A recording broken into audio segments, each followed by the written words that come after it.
Debate. The participants tonight are Donald Trump and Hillary Clinton. This debate is sponsored by the Commission on Presidential Debates, a nonpartisan, nonprofit organization. The commission drafted tonight's format, and the rules have been agreed to by the campaigns. The 90-minute debate is divided into 6 segments, each 50 minutes long. We'll explore 3 topic areas tonight: achieving prosperity, America's direction, and securing America.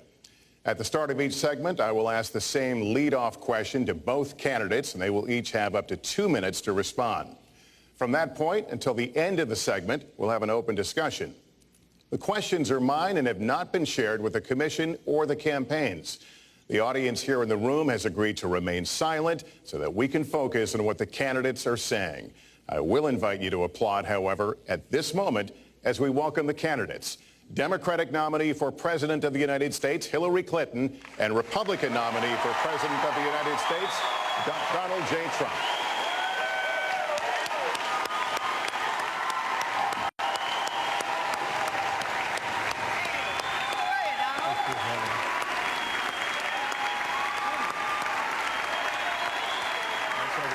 Good luck to you. Mr. Trump, good luck to you.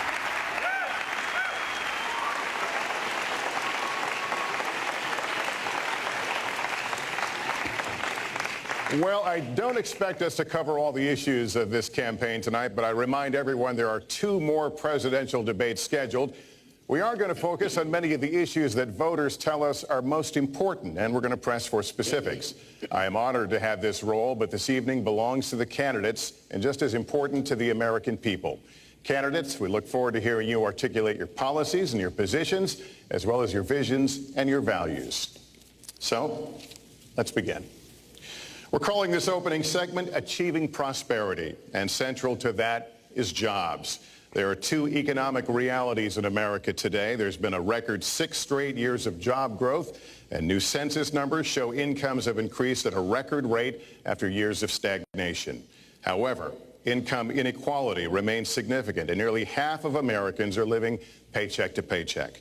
Beginning with you, Secretary Clinton, why are you a better choice than your opponent to create the kinds of jobs that will put more money into the pockets of American workers? Well, thank you, Lester, and thanks to Hofstra for hosting us. The central question in this election is really what kind of country we want to be and what kind of future we'll build together. Today is my granddaughter's 2nd birthday, so I think about this a lot. First, we have to build an economy that works for everyone, not just those at the top. That means we need new jobs, good jobs, with rising incomes. I want us to invest in you. I want us to invest in your future. That means jobs in infrastructure, in advanced manufacturing, in innovation and technology, clean renewable energy, and small business, because most of the new jobs will come from small business. We also have to make the economy fairer. That starts with raising the national minimum wage and also guarantee, finally, equal pay for women's work. I also want to see more companies do profit sharing. If you help create the profits, you should be able to share in them, not just the executives at the top. And I want us to do more to support people who are struggling to balance family and work. I've heard from so many of you about the difficult choices you face and the stresses that you're under. So let's have paid family leave, earned sick days. Let's be sure we have affordable child care and debt-free college. How are we going to do it? We're going to do it by having the wealthy pay their fair share and close the corporate loopholes. Finally, we tonight are on the stage together, Donald Trump and I. Donald, it's good to be with you. We're going to have a debate where we are talking about the important issues facing our country. You have to judge us. Who can shoulder the immense, awesome responsibilities of the presidency? Who can put into action the plans that will make your life better? I hope that I will be able to earn your vote on November 8th. Secretary Clinton, thank you. Mr. Trump, the same question to you. It's about putting money, more money, into the pockets of American workers. You have up to 2 minutes. Thank you, Lester. Our jobs are fleeing the country. They're going to Mexico. They're going to many other countries. You look at what China is doing to our country in terms of making our product They're devaluing their currency, and there's nobody in our government to fight them. And we have a very good fight, and we have a winning fight, because they're using our country as a piggy bank to rebuild China. And many other countries are doing the same thing. So we're losing our good jobs, so many of them. When you look at what's happening in Mexico, a friend of mine who builds plants said it's the eighth wonder of the world. They're building some of the biggest plants anywhere in the world, some of the most sophisticated, some of the best plants. With the United States, as he said, not so much. So Ford is leaving. You see that, their small car division leaving. Thousands of jobs, leaving Michigan, leaving Ohio. They're all leaving, and we can't allow it to happen anymore. As far as child care is concerned and so many other things, I think Hillary and I agree on that. We probably disagree a little bit as to numbers and amounts and what we're going to do, but perhaps we'll be talking about that later. But we have to stop our jobs from being stolen from us. We have to stop our companies from leaving the United States, and with it, firing all of their people. All you have to do is take a look at Carrier Air Conditioning in Indianapolis. They left, fired 1,400 people. They're going to Mexico. So many, hundreds and hundreds of companies are doing this. We cannot let it happen. Under my plan, I'll be reducing taxes tremendously, from 35% to 15% for companies, small and big businesses. That's going to be a job creator like we haven't seen since Ronald Reagan. It's going to be a beautiful thing to watch. Companies will come, they will build, they will expand, new companies will start, and I look very, very much forward to doing it. We have to renegotiate our trade deals, and we have to stop these countries from stealing our companies and our jobs. Secretary Clinton, would you like to respond? Well, I think that trade is an important issue. Of course, we are 5% of the world's population. We have to trade with the other 95%. And we need to have smart, fair trade deals. We also, though, need to have a tax system that rewards work and not just financial transactions. And the kind of plan that Donald has put forth would be trickle-down economics all over again. In fact, it would be the most extreme version, the biggest tax cuts for the top percent of the people in this country than we've ever had. I call it trumped up trickle-down, because that's exactly what it would be. That is not how we grow the economy. We just have a different view about what's best for growing the economy, how we make investments that will actually produce jobs and rising incomes. I think we come at it from somewhat different perspectives. I understand that. You know, Donald was very fortunate in his life, and that's all to his benefit. He started his business with $14 million borrowed from his father, and he really believes that the more you help wealthy people, the better off we'll be, and that everything will work out from there. I don't buy that. I have a different experience. My father was a small businessman. He worked really hard. He printed drapery fabrics on long tables where he pulled out those fabrics and he went down with a silk screen and dumped the paint in and took the squeegee and kept going. And so what I believe is the more we can do for the middle class, the more we can invest in you, your education, your skills, your future, the better we will be off and the better we'll grow. That's the kind of economy I want us to see again. Let me follow up with Mr. Trump if I can. You've talked about creating 25 million jobs, and you've promised to bring back millions of jobs for Americans. How are you going to bring back the industries that have left this country for cheaper labor overseas? How specifically are you going to tell American manufacturers that you have to come back? Well, for one thing, and before we start on that, my father gave me a very small loan in 1975, and I built it into a company that's worth many, many billions of dollars with some of the greatest assets in the world.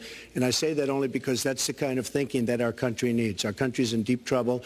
We don't know what we're doing when it comes to devaluations, and all of these countries all over the world, especially China, they're the best ever at it. What they're doing to us is a very, very sad thing. So we have to do that. We have to renegotiate our trade deals. And Lester, they're taking our jobs, they're giving incentives, they're doing things that, frankly, we don't do. Let me give you the example of Mexico. They have a VAT tax. We're in a different system. When we sell into Mexico, there's a tax. When they sell in automatic, 16% approximately. When they sell into us, there's no tax. It's a defective agreement. It's been defective for a long time, many years, but the politicians haven't done anything about it. Now, in all fairness to Secretary Clinton, yes, is that okay? Good. I want you to be very happy. It's very important to me. But in all fairness to Secretary Clinton, when she started talking about this, it was really very recently. She's been doing this for 30 years. And why hasn't she made the agreements better? The NAFTA agreement is defective just because of the tax and many other reasons, but just because of the fact. Let me interrupt just a moment. Secretary Clinton and others, politicians, should have been doing this for years, not right now because of the fact that we've created a movement. They should have been doing this for years. What's happened to our jobs and our country and our economy generally is, look, we owe $20 trillion.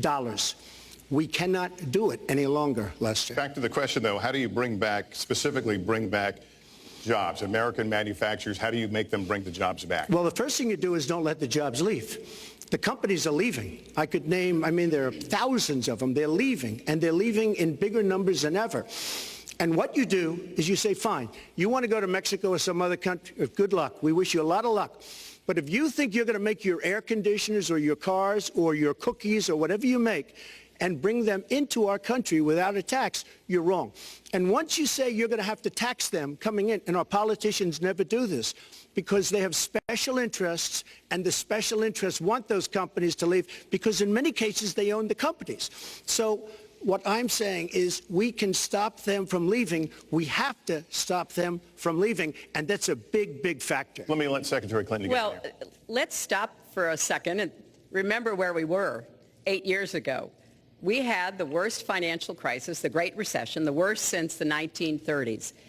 That was in large part because of tax policies that slashed taxes on the wealthy, failed to invest in the middle class, took their eyes off of Wall Street, and created a perfect storm. In fact, Donald was one of the people who rooted for the housing crisis. He said back in 2006, gee, I hope it does collapse because then I can go in and buy some and make some money. Well, it did collapse. That's called business, by the way. 9 million people lost their jobs. 5 million people lost their homes, and $13 trillion in family wealth was wiped out. Now, we have come back from that abyss, and it has not been easy. So we're now on the precipice of having a potentially much better economy, but the last thing we need to do is to go back to the policies that failed us in the first place. Independent experts have looked at what I've proposed and looked at what Donald's proposed, and basically they've said this, that if his tax plan, which would blow up the debt by over $5 trillion and would in some instances disadvantage middle-class families compared to the wealthy, were to go into effect, we would lose 3.5 million jobs and maybe have another recession. They've looked at my plans and they've said, okay, if we can do this, and I intend to get it done, we will have 10 million more new jobs because we will be making investments where we can grow the economy. Take clean energy. Some country is going to be the clean energy superpower of the 21st century. Donald thinks that climate change is a hoax perpetrated by the Chinese. I think it's real. Science is real. I do not say that. And I think it's important that we grip this and deal with it, both at home and abroad. And here's what we can do. We can deploy 500 million more solar panels. We can have enough clean energy to power every home. We can build a new modern electric grid.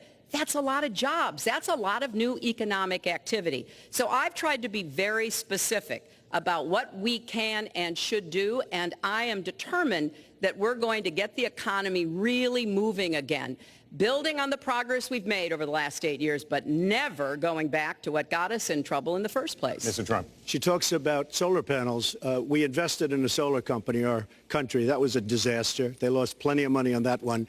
Now, look, I'm a great believer in all forms of energy, but we're putting a lot of people out of work. Our energy policies are a disaster. Our country is losing so much in terms of energy, in terms of paying off our debt. You can't do what you're looking to do with $20 trillion in debt.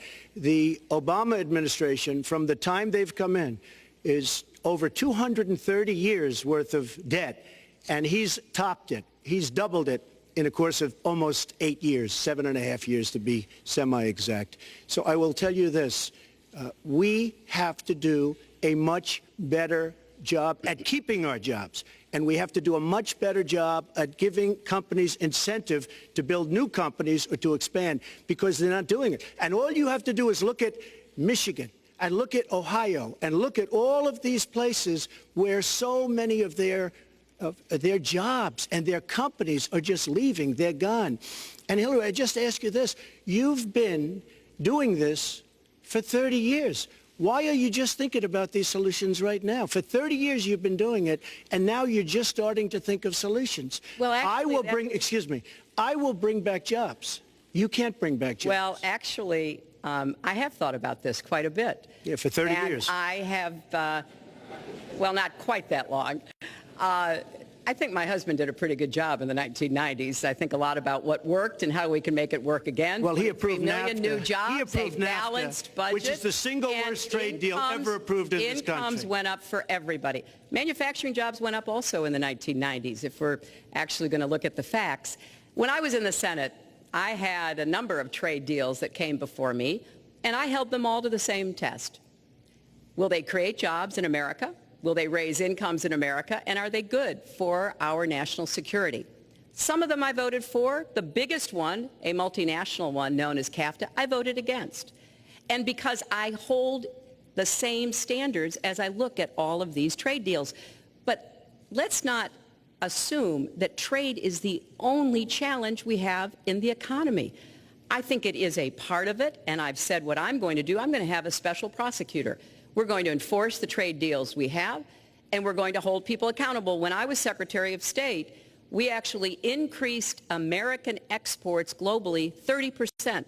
We increased them to China 50%. So I know how to really work to get new jobs and to get exports that help to create more new jobs. Well, you haven't done it in 30 years or 26 years. Well, any number you I've want to been do. a senator, You Donald, haven't done it. And You haven't I done have it. been a And Secretary of State, and I have Your done husband signed a lot. NAFTA, which was one of the worst things that ever happened Well, to the that's your manufacturing opinion. industry. That is your You go to opinion. New England, you go to Ohio, Pennsylvania, you go anywhere you want, Secretary Clinton, and you will see devastation where manufacturing is down 30, 40, sometimes 50%. NAFTA is the worst trade deal maybe ever signed anywhere, but certainly ever signed in this country. And now you want to approve Trans-Pacific Partnership. You were totally in favor of it. Then you heard what I was saying, how bad it is, and you said, I can't win that debate. But you know that if you did win, you would approve that, and that will be almost as bad as NAFTA. Nothing will ever top NAFTA. That is just not accurate. I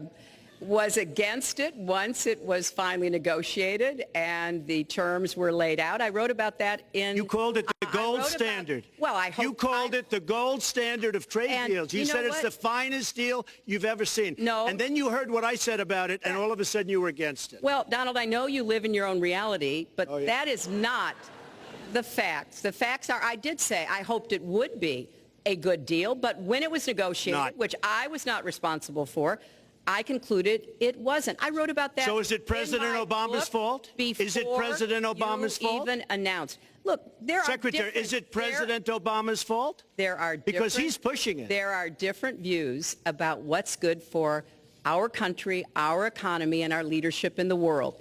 And I think it's important to look at what we need to do to get the economy going again. That's why I said new jobs with rising incomes, investments, not in more tax cuts that would add $5 trillion to the debt. But you have no plan. Oh, I do. Secretary, in fact, you I have no written plan. a book about it. It's called Stronger Together. You can pick it up tomorrow. That's about all you... Folks, at the bookstore or at an airport near you. We're going to move to... But it's because I see this. We need to have strong growth, fair growth, sustained growth. We also have to look at how we help families balance the responsibilities at home and the responsibilities at business. So we have a very robust set of plans, and people who have looked at both of our plans have concluded that mine would create 10 million jobs and yours would lose us 3.5 million jobs and explode You are the going debt, to approve one of which the biggest would tax have cuts a in recession. history. You are going to approve one of the biggest tax increases in history. you are going to drive business out. Your regulations are a disaster, and you're going to increase regulations all over the place. And by the way, my tax cut is the biggest since Ronald Reagan. I'm very proud of it. It will create tremendous numbers of new jobs. But regulations, you are going to regulate these businesses out of existence. When I go around, Lester, I tell you this, I've been all over. And when I go around, despite the tax cut, the things that business and people like the most is the fact that I'm cutting regulation. You have regulations on top of regulations, and new companies cannot form, and old companies are going out of business, and you want to increase the regulations and make them even worse. I'm going to cut regulations, but I'm going to cut taxes big league, and you're going to raise taxes big league. End of story. Let me get you to pause right there, because we're going to move into the next segment. We're going to talk taxes. That can't be left Please to stand. Please take 30 seconds, then we're I going to go kind on. of assumed that there would be a lot of these charges and claims. And so Facts. we have taken the homepage of my website, HillaryClinton.com, and we've turned it into a fact checker. So if you want to see in real time what the facts are, please go and take a look. And take a look at mine also, and you'll see. Not add a penny to the debt, and your plans would add $5 trillion to the debt. What I have proposed would cut regulations and streamline them for small businesses. What I have proposed would be paid for by raising taxes on the wealthy, because they have made all the gains in the economy. And I think it's time that the wealthy and corporations paid their fair share to support this Well, country. you just opened the next segment. Well, which is look, could I just finish? Actually, I think I should. I'm going to You give you go a to her chance right here. website, With the and new you take a look at her 15-minute website. segment, She's it's going on to the- raise taxes $1.3 trillion. Mr. Trump, And look at her website. You know what? It's no different than this. She's telling us how to fight ISIS. Just go to her website. She tells you how to fight ISIS on her website. I don't think General Douglas MacArthur would like that All right, too much. The next segment, we're continuing Well, the at subject least of I have a plan to fight achieving ISIS. prosperity. No, you're telling the enemy everything you want to do. No, we're not. See, you're telling the enemy everything you want to do. we No are wonder you've been outlining- fighting. No wonder you've been fighting ISIS your entire adult life. Folks, Go to the fact checkers. Get folks, to work. you are unpacking a lot here, and we're still on the issue of achieving prosperity. And I want to talk about taxes. The fundamental difference between the two of you concerns the wealthy. Secretary Clinton, you're calling for a tax increase in the wealthiest Americans. I'd like you to further defend that. And Mr. Trump, you're calling for tax cuts for the wealthy. I'd like you to defend that. And this next 2-minute answer goes to you, Mr. Trump. Well, I'm really calling for major jobs, because the wealthy are going to create tremendous jobs. They're going to expand their companies. They're going to do a tremendous job. I'm getting rid of the carried interest provision. And if you really look, it's not a tax. It's really not a great thing for the wealthy. It's a great thing for the middle class. It's a great thing for companies to expand.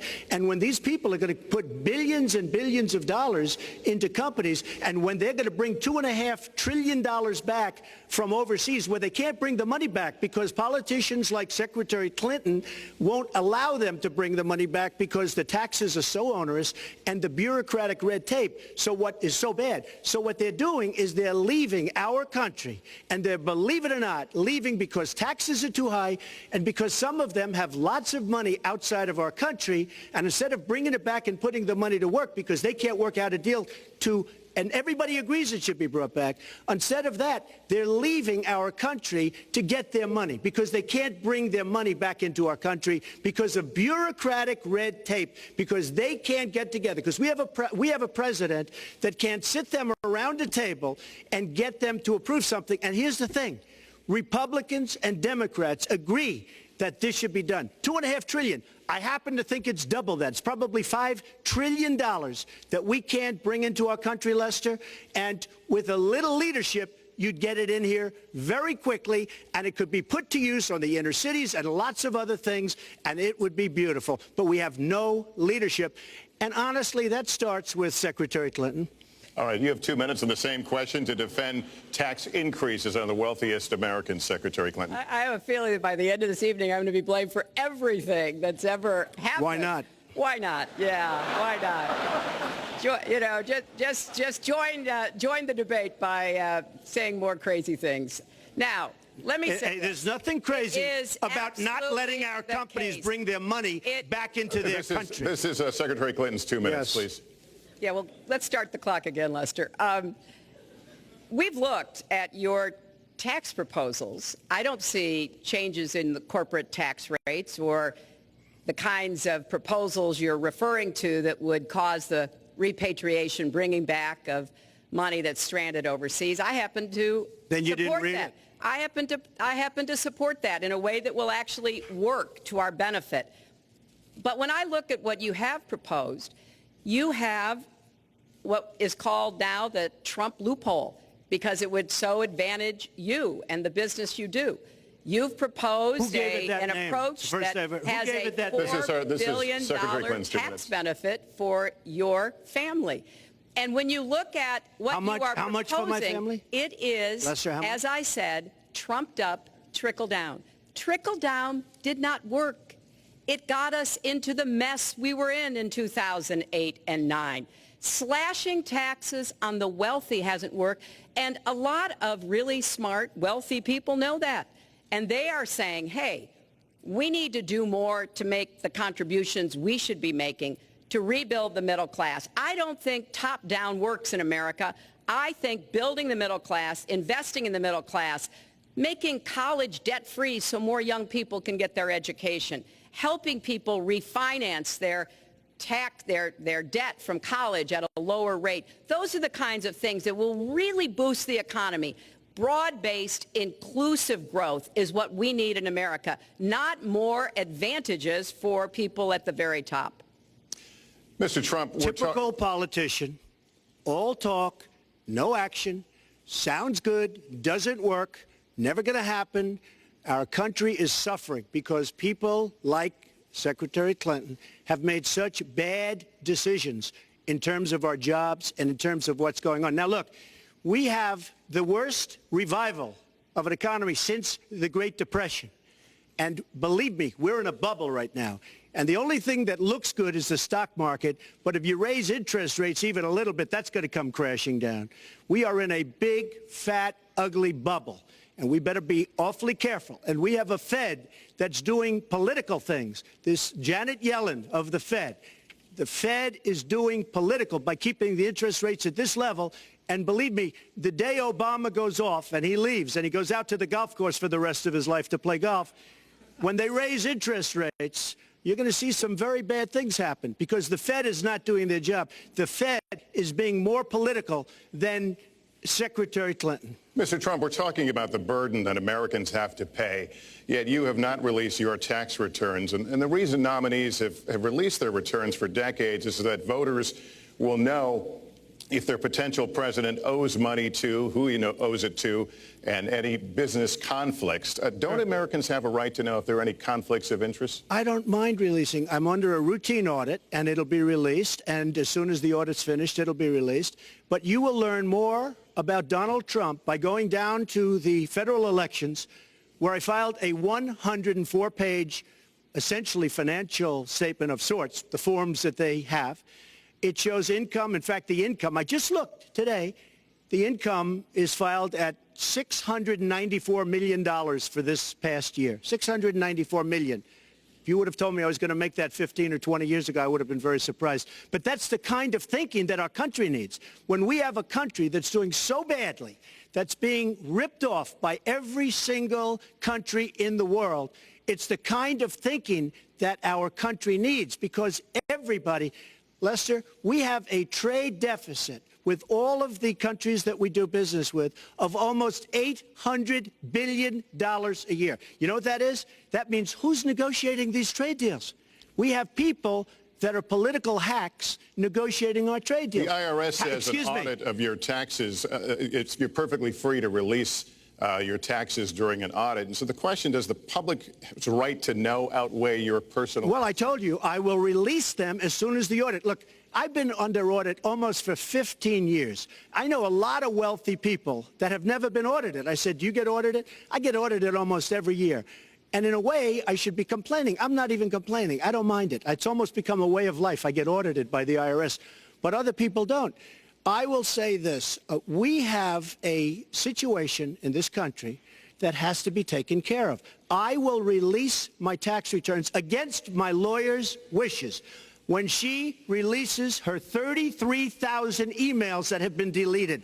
As soon as she releases them, I will release my tax returns, and that's against my lawyers. They say don't do it. I will tell you this. No, in fact, watching shows, reading the papers, almost every lawyer says you don't release your returns until the audit's complete. When the audit's complete, I'll do it. But I would go against them if she releases her email. So it's negotiable? It's not negotiable. No, let her release the email. Why did she delete 33,000? Well, I'll let her ask that, but let me just admonish the audience one more time. There was an agreement. We did ask you to be silent, so it would be helpful for us. Secretary Clinton. Well, I think you've just seen another example of bait and switch here. For 40 years, everyone running for president has released their tax returns. You can go and see nearly, I think, 39, 40 years of our tax returns, but everyone has done it.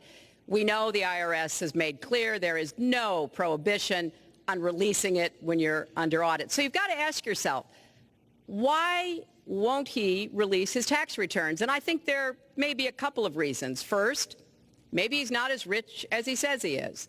Second, maybe he's not as charitable as he claims to be. Third, we don't know all of his business dealings, but we have been told through investigative reporting that he owes about $650 million to Wall Street and foreign banks. Or maybe he doesn't want the American people, all of you watching tonight, to know that he's paid nothing in federal taxes, because the only years that anybody's ever seen were a couple of years when he had to turn them over to state authorities when he was trying to get a casino license, and they showed he didn't pay any federal income tax. So if he's paid zero, that means zero for troops, zero for vets, zero for schools or health. And I think probably he's not all that enthusiastic about having the rest of our country see what the real reasons are, because it must be something really important, even terrible, that he's trying to hide. And the financial disclosure statement, they don't give you the tax rate. They don't give you all the details that tax returns would. And it just seems to me that this is something that the American people deserve to see. And I have no reason to believe that he's ever going to release his tax returns, because there's something he's hiding. And we'll guess. We'll keep guessing at what it might be that he's hiding. But I think the question is, were he ever to get near the White House, what would be those conflicts? Who does he owe money to? Well, he owes you the answers to that, and he should provide them. He also raised the issue of your emails. Do you want to respond to that? I do. You know, I made a mistake using a private email. That's for sure. And if I had to do it over again, I would obviously do it differently. But I'm not going to make any excuses. It was a mistake, and I take responsibility for that. Mr. Trump? That was more than a mistake. That was done purposely, okay? That was not a mistake. That was done purposely. When you have your staff taking the Fifth Amendment, taking the Fifth, so they're not prosecuted. When you have the man that set up the illegal server taking the Fifth, I think it's disgraceful. And believe me, this country thinks it's disgraceful. It really thinks it's disgraceful also. As far as my tax returns, you don't learn that much from tax returns, that I can tell you. You learn a lot from financial disclosure. And you should go down and take a look at that. The other thing, I'm extremely underleveraged. The report that said 650, which, by the way, a lot of friends of mine that know my business said, boy, that's really not a lot of money. It's not a lot of money relative to what I had. The buildings that were in question, they said in the same report, which was, actually it wasn't even a bad story, to be honest with you, but the buildings are worth $3.9 billion. And the 650 isn't even on that. But it's not 650, it's much less than that. But I could give you a list of banks. I would, if that would help you, I would give you a list of banks. These are very fine institutions, very fine banks. I could do that very quickly. I am very underleveraged. I have a great company. I have a tremendous income. And the reason I say that is not in a braggadocious way. It's because it's about time that this country had somebody running it that has an idea about money. When we have $20 trillion in debt and our country's a mess. You know, it's one thing to have $20 trillion in debt, and our roads are good, and our bridges are good, and everything's in great shape. Our airports are like from a third world country. You land at LaGuardia, you land at Kennedy, you land at LAX, you land at Newark, and you come in from Dubai and Qatar, and you see these incredible, you come in from China, you see these incredible airports, and you land, we've become a third world country. So the worst of all things has happened. We owe $20 trillion, and we're a mess. We haven't even started. And we've spent $6 trillion in the Middle East, according to a report that I just saw, whether it's 6 or 5, but it looks like it's 6. $6 trillion in the Middle East. We could have rebuilt our country twice. And it's really a shame. And it's politicians like Secretary Clinton that have caused this problem. Our country has tremendous problems. We're a debtor nation, we're a serious debtor nation, and we have a country that needs new roads, new tunnels, new bridges, new airports, new schools, new hospitals, and we don't have the money because it's been squandered on so many of your ideas. Let you And respond, maybe and we'll move to our because next. you haven't paid any federal income tax for a lot of years. And the other thing I think is important It to would be point out squandered too, is believe me.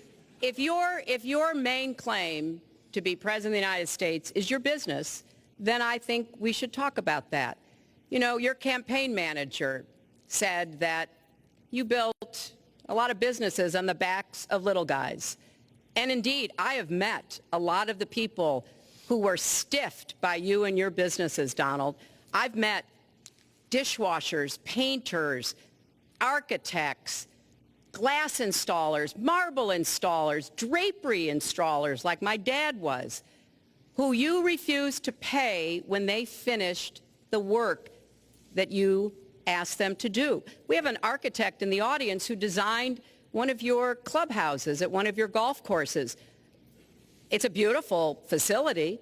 It immediately was put to use, and you wouldn't pay what the man needed to be paid, what he was charging you. Maybe he didn't do a good job, and I was unsatisfied with his work, which our country should do too. The thousands of people that you have stiffed over the course of your business not deserve some kind of apology from someone who has taken their labor, taken the goods that they produced, and then refused to pay them? I can only say that I'm certainly relieved that my late father never did business with you. He provided a good middle-class life for us, but the people he worked for, he expected the bargain to be kept on both sides. And when we talk about your business, you've taken business bankruptcy 6 times.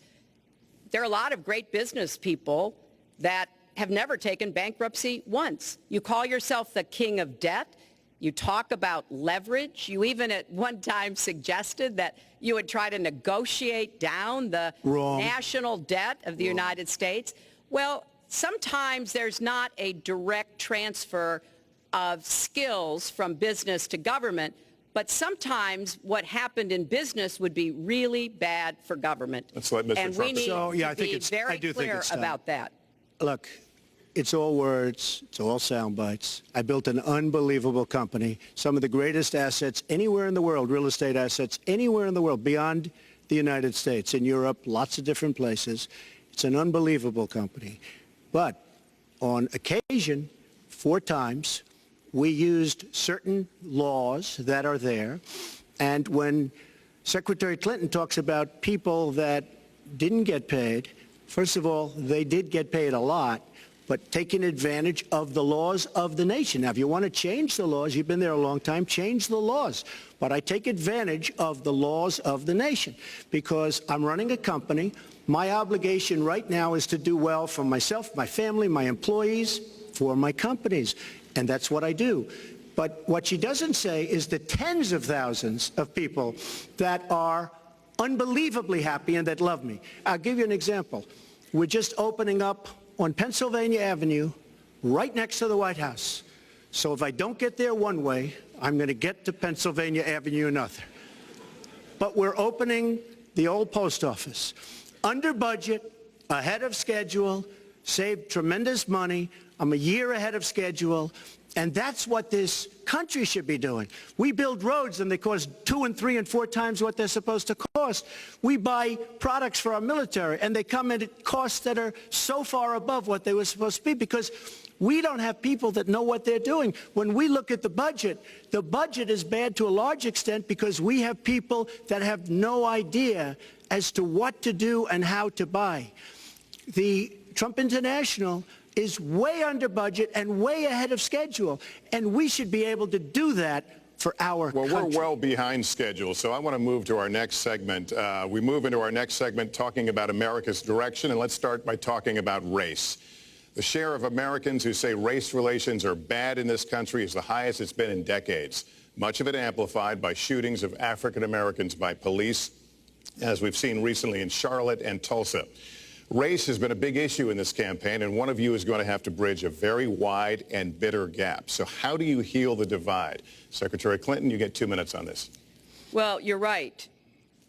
Race remains a significant challenge in our country. Unfortunately, race still determines too much, often determines where people live, determines what kind of education in their public schools they can get, and yes, it determines how they're treated in the criminal justice system. We've just seen those 2 tragic examples in both Tulsa and Charlotte. And we've got to do several things at the same time. We have to restore trust between communities and the police. We have to work to make sure that our police are using the best training, the best techniques, that they're well prepared to use force only when necessary. Everyone should be respected by the law, and everyone should respect the law. Right now, that's not the case in a lot of our neighborhoods. So I have, ever since the first day of my campaign, called for criminal justice reform. I've laid out a platform that I think would begin to remedy some of the problems we have in the criminal justice system. But we also have to recognize, in addition to the challenges that we face with policing, there are so many good, brave police officers who equally want reform. So we have to bring communities together in order to begin working on that as a mutual goal. And we've got to get guns out of the hands of people who should not have them. The gun epidemic is the leading cause of death of young African American men, more than the next 9 causes put together. So we have to do 2 things, as I said. We have to restore trust. We have to work with the police. We have to make sure they respect the communities and the communities respect them. And we have to tackle the plague of gun violence, which is a big contributor to a lot of the problems that we're seeing today. All right, Mr. Trump, you have 2 minutes. How do you heal the divide?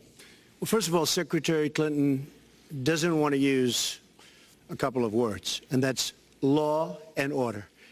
And we need law and order. If we don't have it, we're not going to have a country. And when I look at what's going on in Charlotte, a city I love, a city where I have investments, when I look at what's going on throughout various parts of our country, whether it's, I can just keep naming them all day long. We need law and order in our country.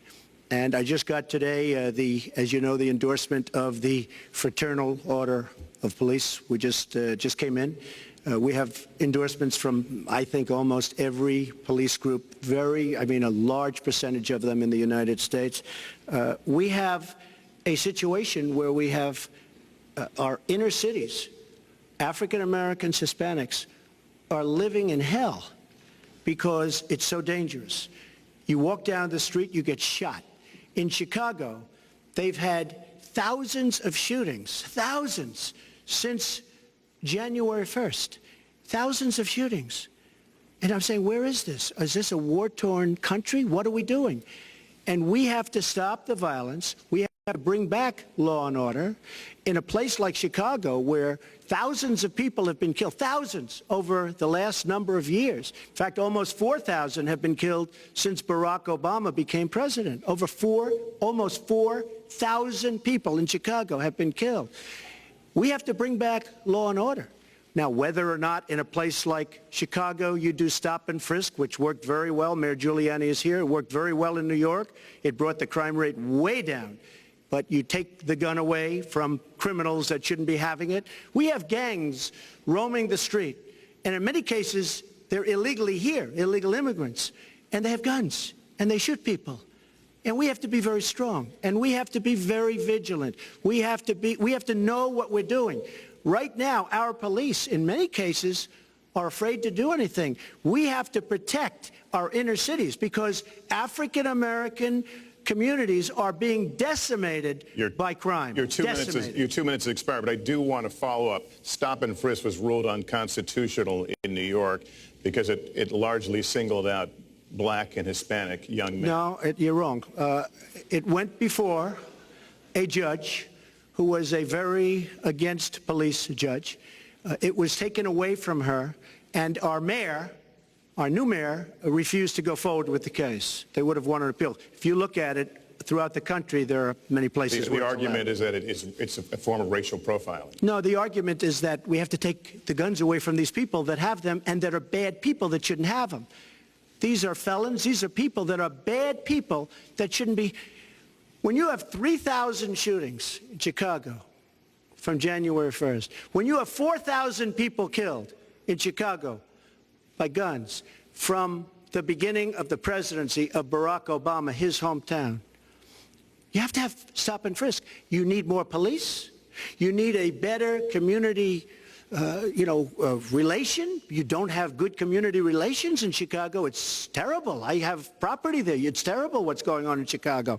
But when you look, and Chicago's not the only, you go to Ferguson, you go to so many different places.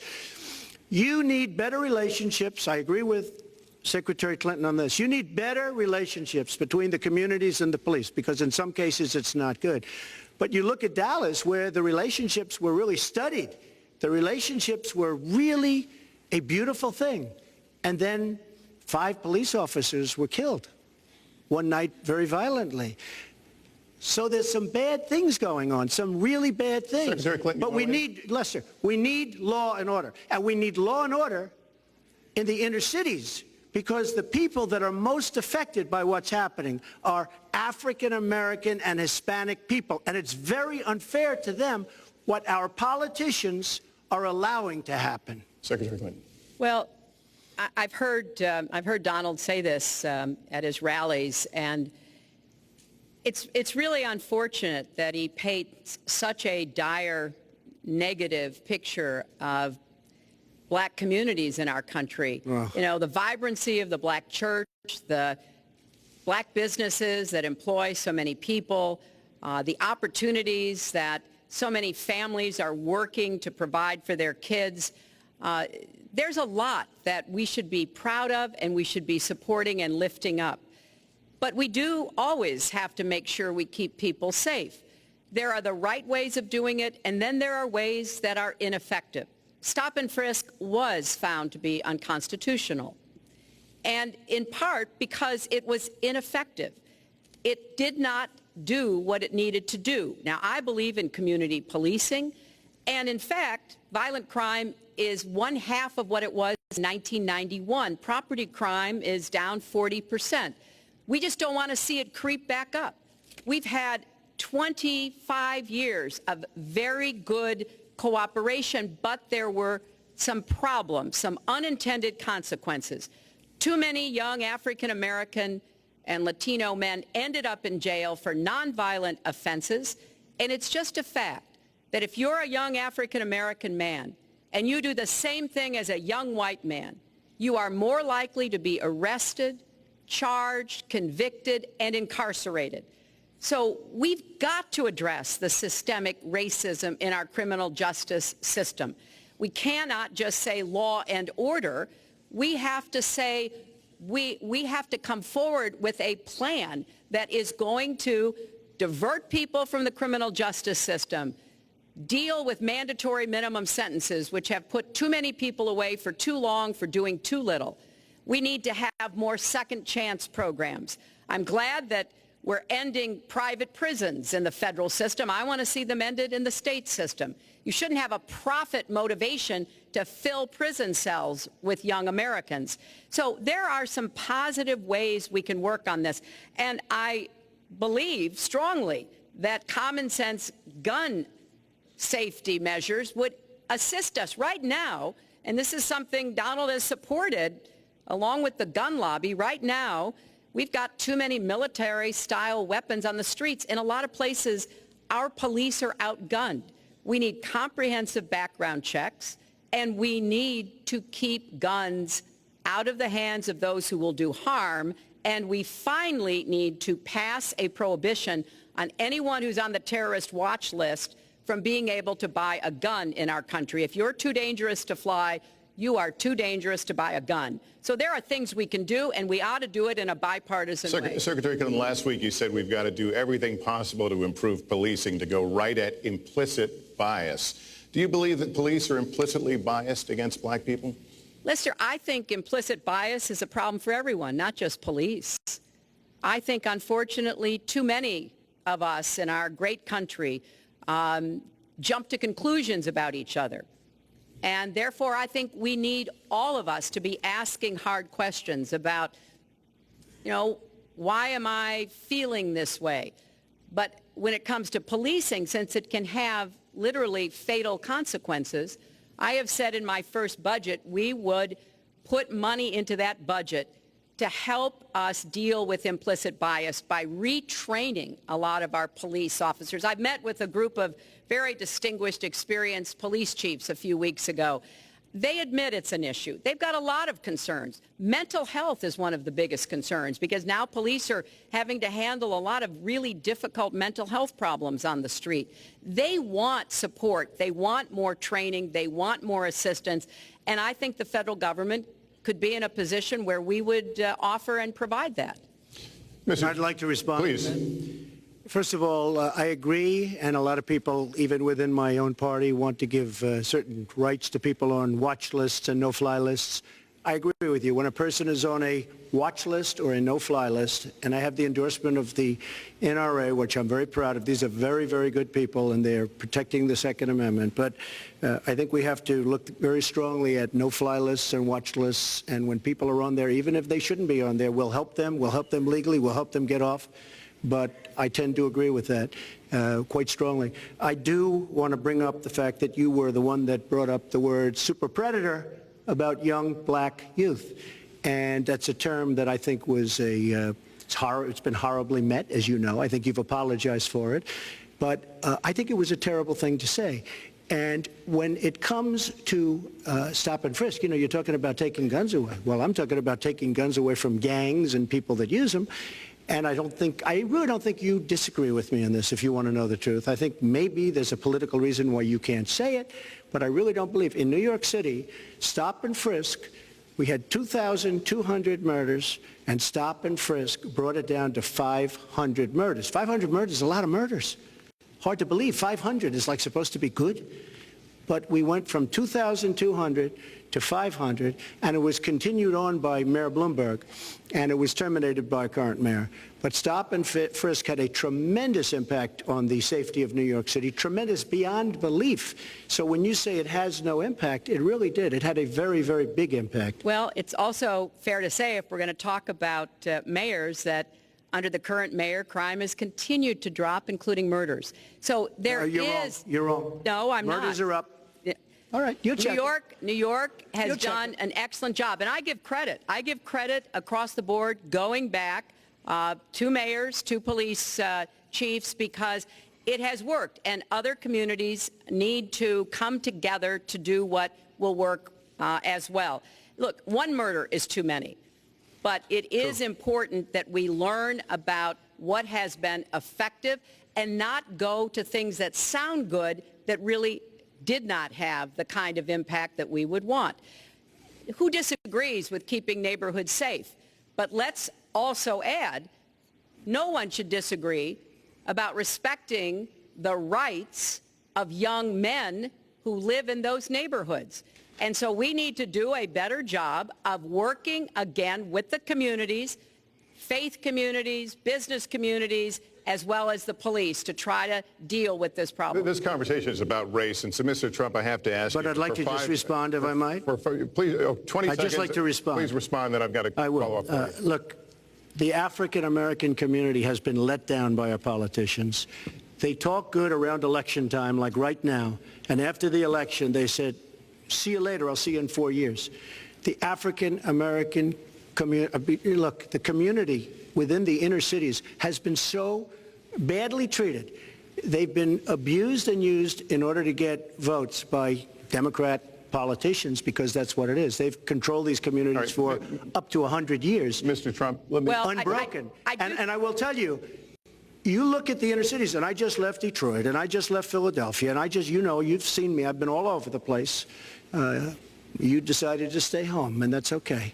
But I will tell you, I've been all over, and I've met some of the greatest people I'll ever meet within these communities, and they are very, very upset with what their politicians have told them and what their politicians have done. Mr. Trump, I think Donald just criticized me for preparing for this debate. And yes, I did. And you know what else I prepared for? I prepared to be president. And I think that's a good thing. Mr. Trump, for 5 years, you perpetuated a false claim that the nation's first black president was not a natural-born citizen. You questioned his legitimacy. In the last couple of weeks, you acknowledged what most Americans have accepted for years: the president was born in the United States. Can you tell us what took you so long? I'll tell you just very simple to say. Sidney Blumenthal works for the campaign and very close friend of Secretary Clinton. And her campaign manager, Patty Doyle, went to, during the campaign, her campaign against President Obama, fought very hard, and you can go look it up and you can check it out. And if you look at CNN this past week, Patty Solis Doyle was on Wolf Blitzer saying that this happened. Blumenthal sent McClatchy, highly respected reporter at McClatchy, to Kenya to find out about it. They were pressing it very hard. She failed to get the birth certificate. When I got involved, I didn't fail. I got him to give the birth certificate. So I'm satisfied with it, and I'll tell you why I'm satisfied with it. That was because I want to get on to defeating ISIS, because I want to get on to creating jobs, because I want to get on to having a strong border, because I want to get on to things that are very important to me and that are very important to the country. I'll let you respond. That's important, but I just want to get the answer here. The birth certificate was produced in 2011. You continued to tell the story and question the president's legitimacy in 2012, 13, 14, 15, as recently as January. So the question is, what changed your mind? Well, nobody was pressing it. Nobody was caring much about it.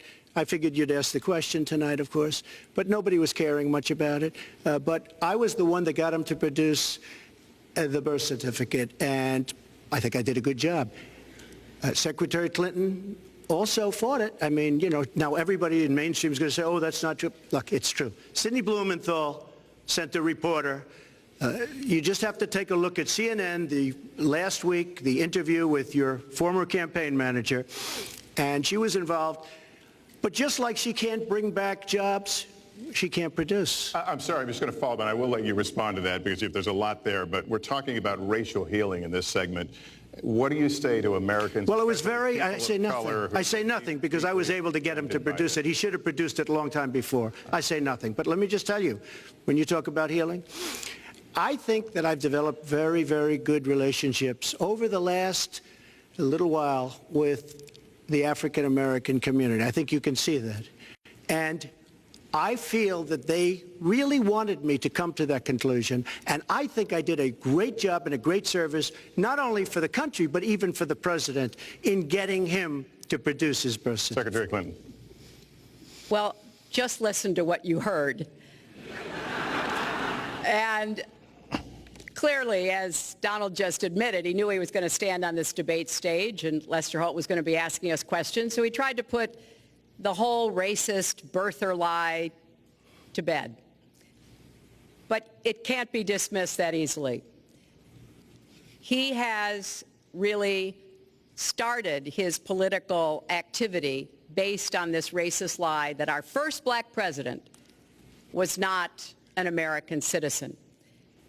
There was absolutely no evidence for it, but he persisted. He persisted year after year because some of his supporters, people that he was trying to bring into his fold apparently believed it or wanted to believe it.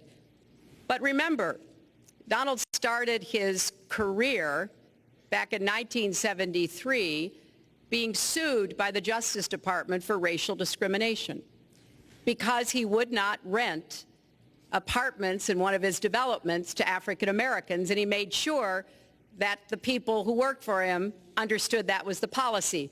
He actually was sued twice by the Justice Department. So he has a long record of engaging in racist behavior. And the birther lie was a very hurtful one. You know, Barack Obama is a man of great dignity, and I could tell how much it bothered him and annoyed him that this was being touted and used against him. But I like to remember what Michelle Obama said in her amazing speech at our Democratic National Convention. When they go low, we go high.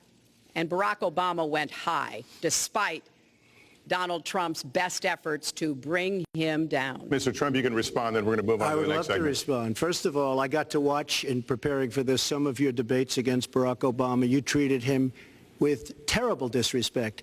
And I watched the way you talk now about how lovely everything is and how wonderful you are. It doesn't work that way.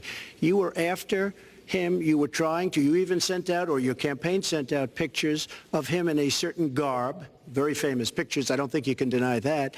But just last week, your campaign manager said it was true. So when you try to act holier than thou, it really doesn't work. It really doesn't. Now, as far as the lawsuit, yes, when I was very young, I went into my father's company, had a real estate company in Brooklyn and Queens, and we, along with many, many other companies throughout the country, it was a federal lawsuit, were sued.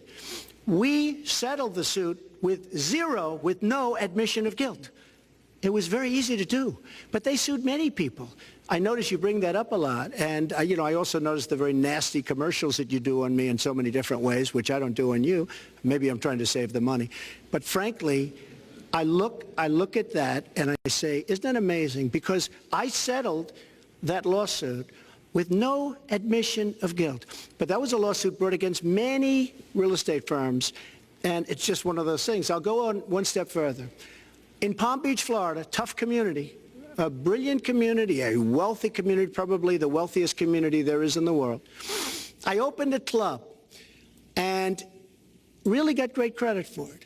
No discrimination against African Americans, against Muslims, against anybody. And it's a tremendously successful club, and I'm so glad I did it. And I have been given great credit for what I did, and I'm very, very proud of it. And that's the way I feel. That is the true way I feel. Our next segment is called Securing America. We want to start with a 21st century war happening every day in this country. Our institutions are under cyber attack, and our secrets are being stolen. So my question is, who's behind it, and how do we fight it? Secretary Clinton, this answer goes to you. Well, I think cybersecurity, cyber warfare will be one of the biggest challenges facing the next president, because clearly we're facing at this point two different kinds of adversaries. There are the independent hacking groups that do it mostly for commercial reasons, to try to steal information that they then can use to make money. But increasingly, we are seeing cyber attacks coming from states, organs of states. The most recent and troubling of these has been Russia. There's no doubt now that Russia has used cyber attacks against all kinds of organizations in our country, and I am deeply concerned about this. I know Donald's very praiseworthy of Vladimir Putin, but Putin is playing a really tough, long game here.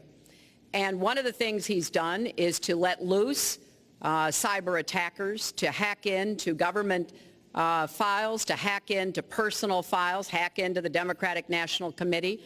And we recently have learned that, that this is one of their preferred methods of trying to wreak havoc and collect information. We need to make it very clear, whether it's Russia, China, Iran, or anybody else, the United States has much greater capacity And we are not going to sit idly by and permit state actors to go after our information, our private sector information or our public sector information. And we're going to have to make it clear that we don't want to use the kinds of tools that we have. We don't want to engage in a different kind of warfare, but we will defend the citizens of this country. And the Russians need to understand that. I think they've been treating it as almost a probing. How far would we go? How much would we do? And that's why I was so shocked when Donald publicly invited Putin to hack into Americans. That is just unacceptable. It's one of the reasons why 50 national security officials who served in Republican administration 2 minutes has expired. have said that Donald is unfit to be the commander-in-chief. It's comments like that that really worry people who understand the threats that we face. Mr. Trump, you have 2 minutes in the same question. Who's behind it and how do we find it? I do want to say that I was just endorsed, and more are coming next week. It'll be over 200 admirals, many of them are here, admirals and generals endorsed me to lead this country. That just happened, and many more are coming, and I'm very proud of it. In addition, I was just endorsed by ICE. They've never endorsed anybody before on immigration. I was just endorsed by ICE. I was just recently endorsed 16,500 Border Patrol agents. So when Secretary Clinton talks about this, I mean, I'll take the admirals and I'll take the generals any day over the political hacks that I see that have led our country so brilliantly over the last 10 years with their knowledge, okay? Because look at the mess that we're in. Look at the mess that we're in. As far as the cyber, I agree to parts of what Secretary Clinton said. We should be better than anybody else, and perhaps we're not. I don't think anybody knows it was Russia that broke into the DNC. She's saying Russia, Russia, Russia, but maybe it was. I mean, it could be Russia, but it could also be China. It could also be lots of other people. It also could be somebody sitting on their bed that weighs 400 pounds, okay? You don't know who broke in to DNC, but what did we learn with DNC? We learned that Bernie Sanders was taken advantage of by your people, by Debbie Wasserman Schultz. Look what happened to her. But Bernie Sanders was taken advantage of. That's what we learned. Now, whether that was Russia, whether that was China, whether it was another country, we don't know. Because the truth is, under President Obama, we've lost control of things that we used to have control over. We came in with the Internet, we came up with the Internet, and I think Secretary Clinton and myself would agree very much. When you look at what ISIS is doing with the Internet, they're beating us at our own game, ISIS. So we have to get very, very tough on cyber and cyber warfare. It is a huge problem. I have a son. He's 10 years old. He has computers. He is so good with these computers. It's unbelievable. The security aspect of cyber is very, very tough, and maybe it's hardly doable. But I will say we are not doing the job we should be doing. But that's true throughout our whole governmental society. We have so many things that we have to do better, Lester, and certainly cyber is one of them. Secretary Clinton. Well, I think there are a number of issues that we should be addressing. I have put forth a plan to defeat ISIS. It does involve going after them online. I think we need to do much more with our tech companies to prevent ISIS and their operatives from being able to use the Internet to radicalize, even direct people in our country and Europe and elsewhere. But we also have to intensify our air strikes against ISIS and eventually support our Arab and Kurdish partners to be able to actually take out ISIS in Raqqa and their claim of being a caliphate. We're making progress. Our military is assisting in Iraq, and we're hoping that within the year we'll be able to push ISIS out of Iraq and then, really squeeze them in Syria. But we have to be cognizant of the fact that they've had foreign fighters coming to volunteer for them, foreign money, foreign weapons. So we have to make this the top priority, and I would also do everything possible to take out their leadership. I was involved in a number of efforts to take out al-Qaeda leadership when I was Secretary of State, including, of course, taking out bin Laden, and I think we need to go after Baghdadi as well, make that one of our organizing principles, because we've got to defeat ISIS, and we've got to do everything we can to disrupt their propaganda efforts online. You mentioned ISIS, and we think of ISIS certainly as over there, but there are American citizens who have been inspired to commit acts of terror on American soil. The latest incident, of course, the bombings we just saw in New York and New Jersey, the knife attack at a mall in Minnesota, and the last year, deadly attacks in San Bernardino and Orlando. I'll ask this to both of you. Tell us specifically how you would prevent homegrown attacks by American citizens, Mr. Trump. Well, first I have to say one thing, very important. Secretary Clinton is talking about taking out ISIS. We will take out ISIS. Well, President Obama and Secretary Clinton created a vacuum the way they got out of Iraq, because they got out, they shouldn't have been in, but once they got in, the way they got out was a disaster, and ISIS was formed. So she talks about taking them out. She's been doing it a long time. She's been trying to take them out for a long time. But they wouldn't have even been formed if they left some troops behind, like 10,000 or maybe something more than that. And then you wouldn't have had them. Or, as I've been saying for a long time, and I think you'll agree because I said it to you once, had we taken the oil, and we should have taken the oil, ISIS would not have been able to form either, because the oil was their primary source of income. And now they have the oil all over the place, including the oil, a lot of the oil in Libya, which was another one of her disasters. Secretary Clinton. Well, I hope the fact checkers are turning up the volume and really working hard. Donald supported the invasion of Iraq. Wrong. That is absolutely wrong. Proved over and over again. Wrong. He actually advocated for the actions we took in Libya and urged that Gaddafi be taken out after actually doing some business with him one time. But the larger point, he says this constantly, is George W. Bush made the agreement about when American troops would leave Iraq, not Barack Obama. And the only way that American troops could have stayed in Iraq is to get an agreement from the then Iraqi government that would have protected our troops. And the Iraqi government would not give that. But let's talk about the question you asked, Lester. The question you asked is, what do we do here in the United States? That's the most important part of this. How do we prevent attacks? How do we protect our people? And I think we've got to have an intelligence surge where we are looking for every scrap of information.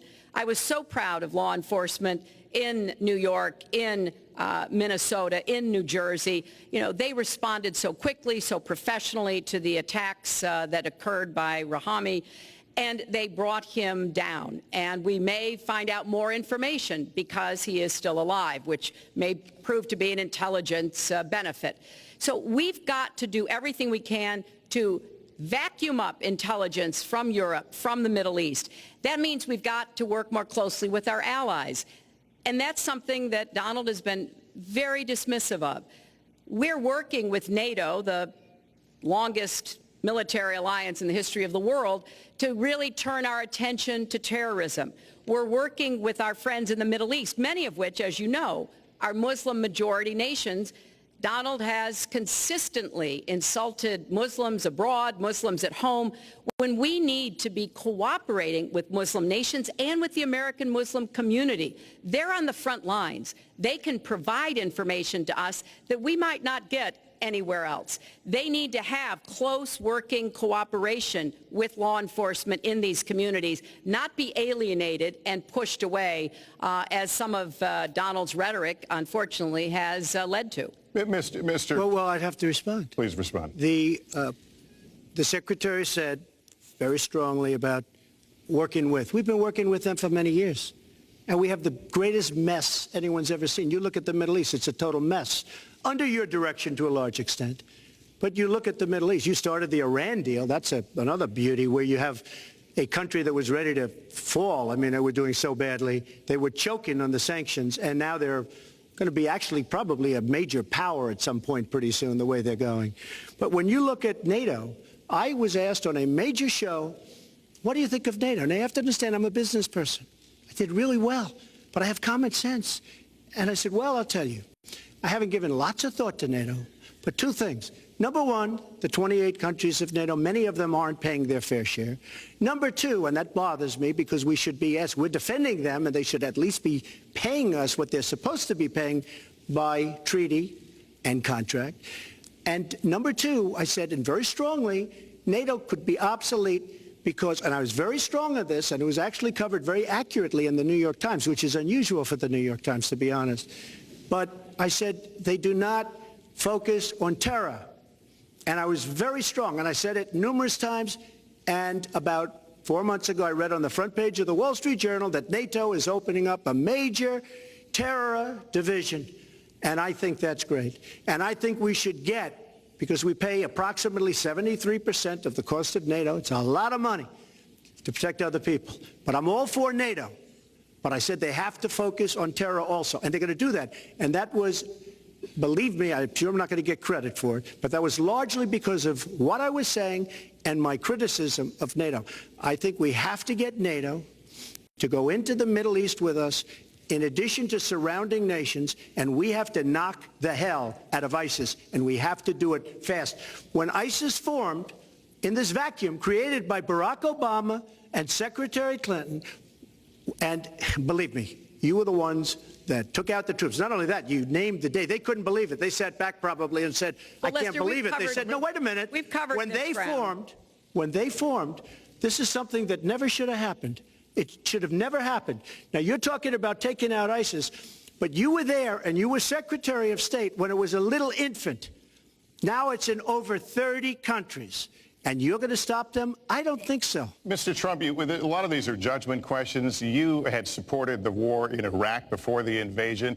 What makes your judgment? I did not support the war in Iraq. 2002. That is a mainstream media nonsense put out by her because she, frankly, I think the best person in her campaign is mainstream media. My question is, since you would you like to hear? Why is your war. Wait a minute.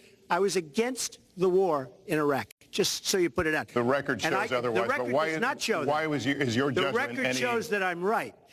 When I did an interview with Howard Stern, very lightly, first time anyone's asked me that, I said, very lightly, I don't know, maybe, who knows, essentially. I then did an interview with Neil Cavuto. We talked about the economy is more important. I then spoke to Sean Hannity, which everybody refuses to call Sean Hannity. I had numerous conversations with Sean Hannity at Fox. And Sean Hannity said, and he called me the other day, and I spoke to him about it. He said, you were totally against the war, because he was for the war. Why is your judgment better than... And that was before the war started. Sean Hannity said very strongly to me and other people, he's willing to say, but nobody wants to call him, I was against the war. He said, you used to have fights with me because Sean was in favor of the war. And I understand that side also, not very much, because we should have never been there. But nobody called Sean Hannity. And then they did an article in a major magazine shortly after the war started, I think in 2004, but they did an article which had me totally against the war in Iraq. And one of your compatriots said, you know, whether it was before or right after, Trump was definitely, because if you read this article, there's no doubt. But if somebody, and I'll ask the press, if somebody would call up Sean Hannity, this was before the war started, he and I used to have arguments about the war. I said it's a terrible and a stupid thing. It's going to destabilize the Middle East, and that's exactly what it's done. It's been a disaster. My reference was to what you had said in 2002, and my question was, why is your judgment any different than Mrs. Clinton? Well, I have much better judgment than she does. There's no question about that. I also have a much better temperament than she has. You know, I have a much better. She spent, let me tell you, she spent hundreds of millions of dollars on an advertising. You know, they get Madison Avenue into a room, they put names. Oh, temperament, let's go after. I think my strongest asset, maybe by far, is my temperament. I have a winning temperament. I know how to win. She does not know how to win. Clinton. Wait, the AFL-CIO the other day, behind the blue screen, I don't know who you were talking to, Secretary Clinton, but you were totally out of control. I said, there's a person with a temperament that's got a problem. Secretary Clinton. Woo, okay. Let's talk about two important issues that were briefly mentioned by Donald. First, NATO. You know, NATO as a military alliance has something called Article 5, and basically it says this: an attack on one is an attack on all. And do you know the only time it's ever been invoked? After 9/11, when the 28 nations of NATO said that they would go to Afghanistan with us to fight terrorism, something that they still are doing by our side. With respect to Iran, when I became Secretary of State, Iran was weeks away from having enough nuclear material to form a bomb. They had mastered the nuclear fuel cycle under the Bush administration. They had built covert facilities.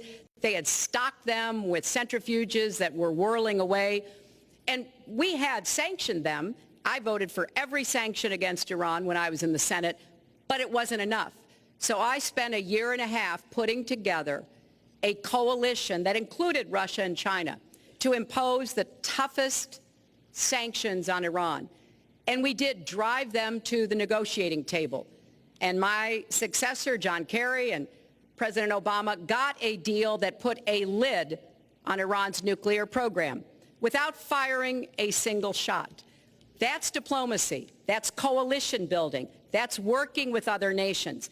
The other day, I saw Donald saying that there were some Iranian sailors on a ship in the waters off of Iran, and they were taunting American sailors who were on a nearby ship. He said, you know, if they taunted our sailors, I'd blow them out of the water and start another war.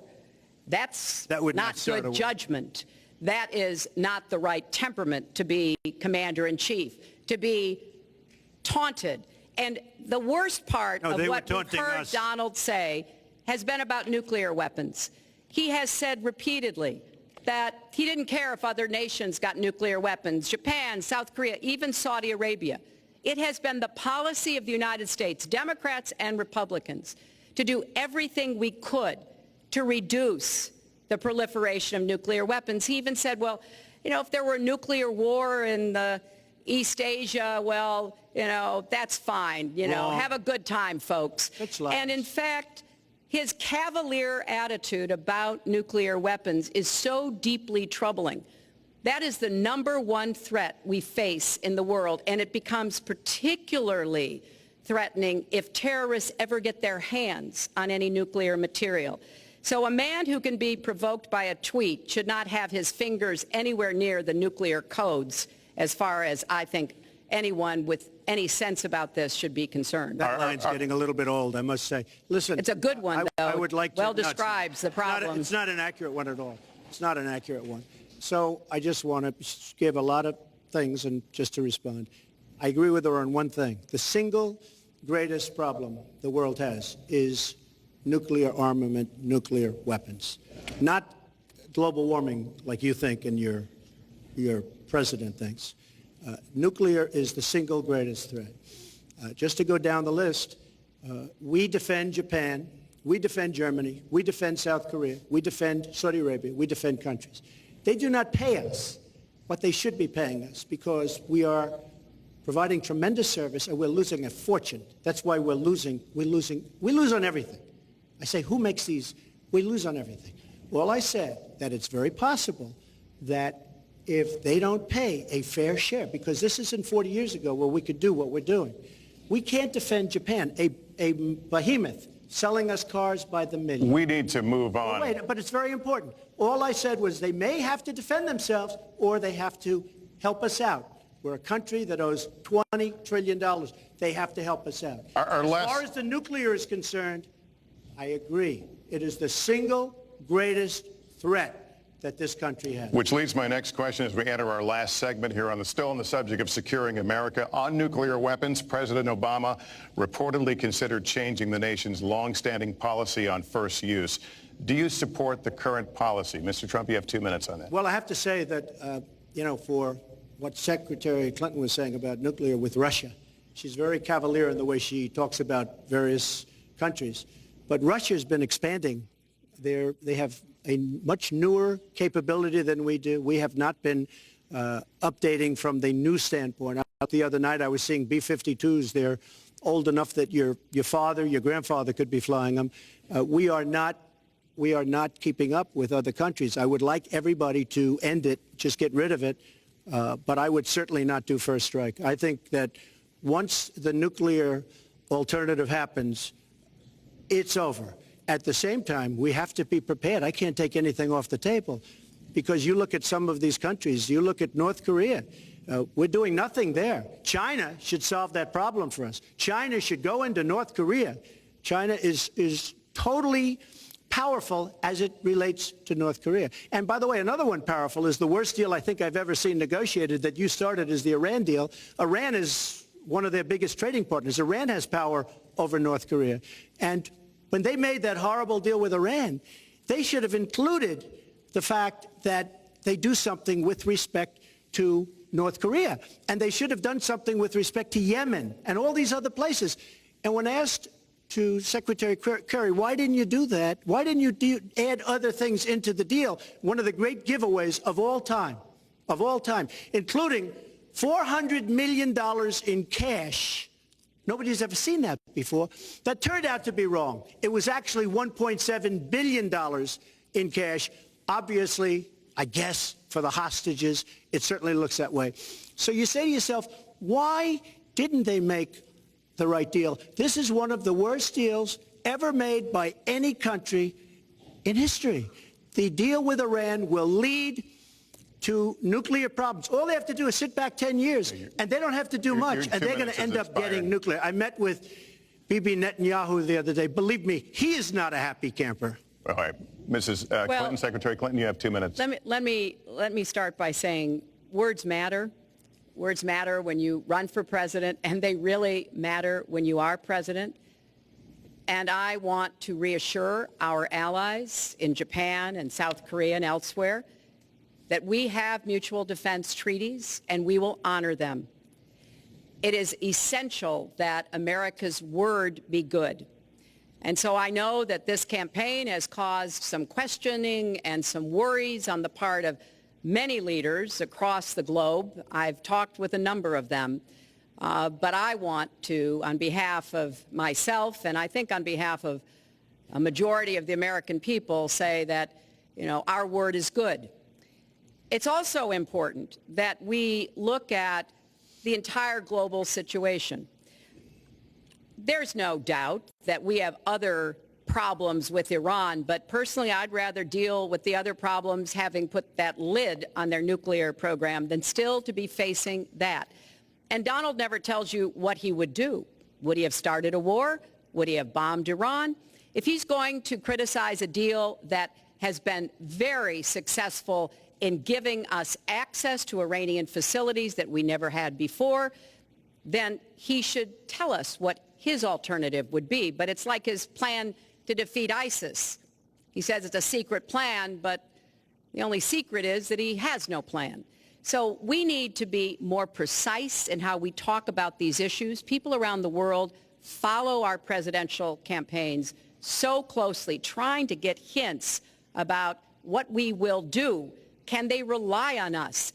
Are we going to lead the world with strength and in accordance with our values? That's what I intend to do. I intend to be a leader of our country that people can count on, both here at home and around the world, to make decisions that will further peace and prosperity, but also stand up to bullies, whether they're abroad or at home.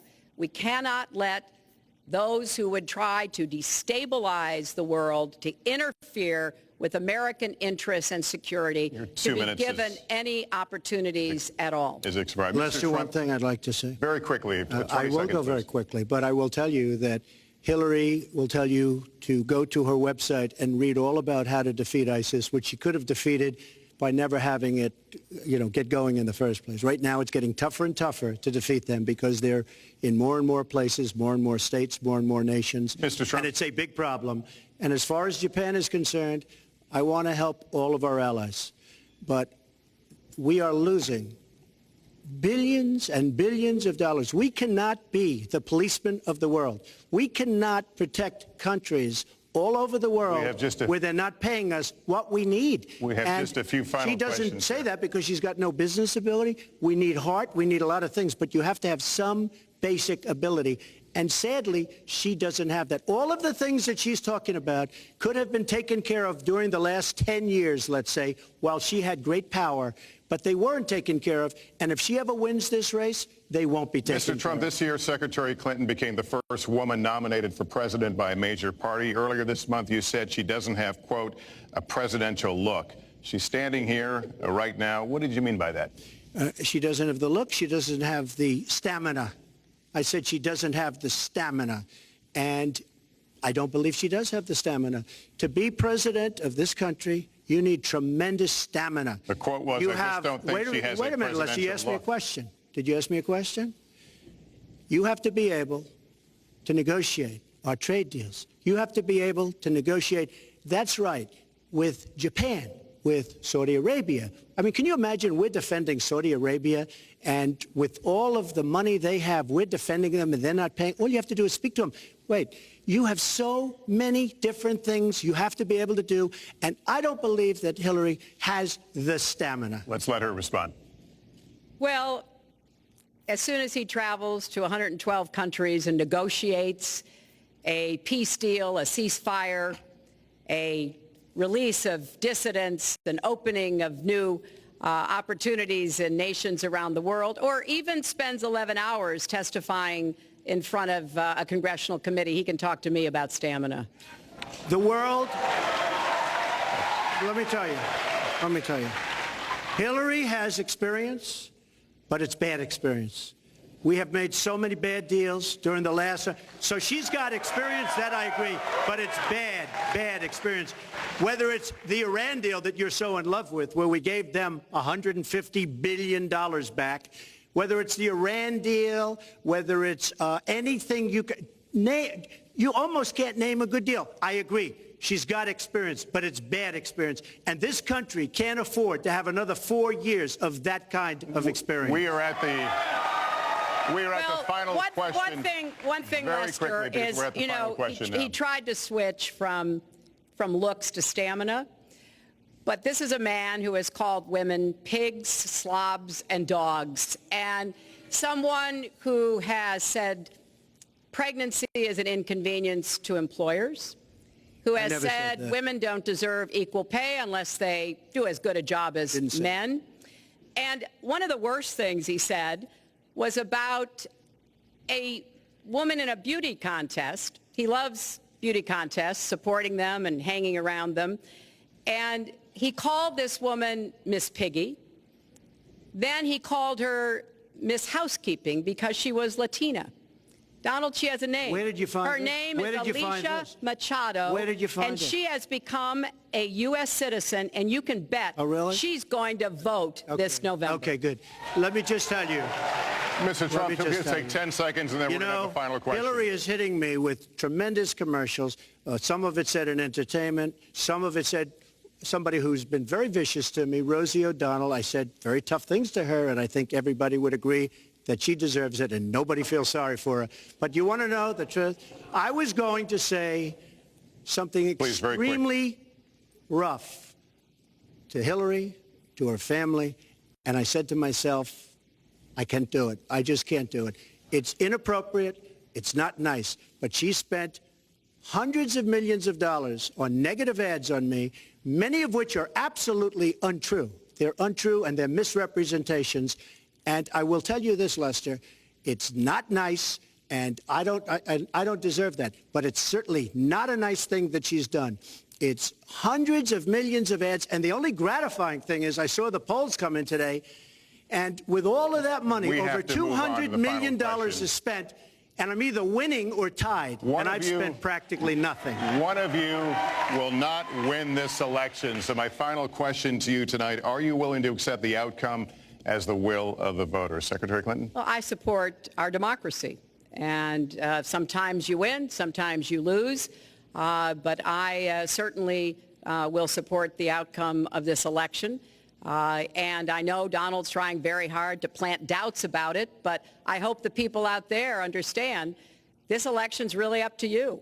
It's not about us so much as it is about you and your families and the kind of country and future you want. So I sure hope you will get out and vote as though your future depended on it, because I think it does. Mr. Trump, very quickly, the same question. Will you accept the outcome as the will of the voters? I want to make America great again. We are a nation that is seriously troubled. We're losing our jobs. People are pouring into our country. The other day, we were deporting 800 people, and perhaps they passed the wrong button, they pressed the wrong button, or perhaps, worse than that, it was corruption. But these people that we were going to deport for good reason ended up becoming citizens. And it was 800, and now it turns out it might be 1,800, and they don't even know. Will you accept Look, the outcome here's of the the story. election?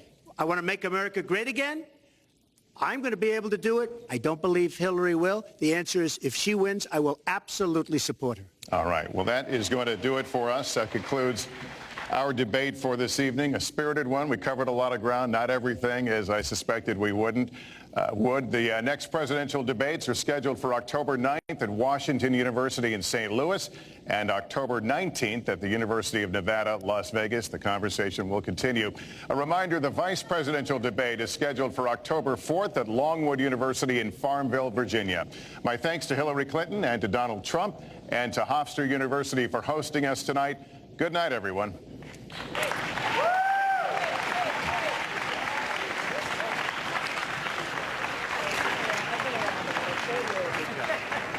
Thanks, Lester. Very much. Thank you.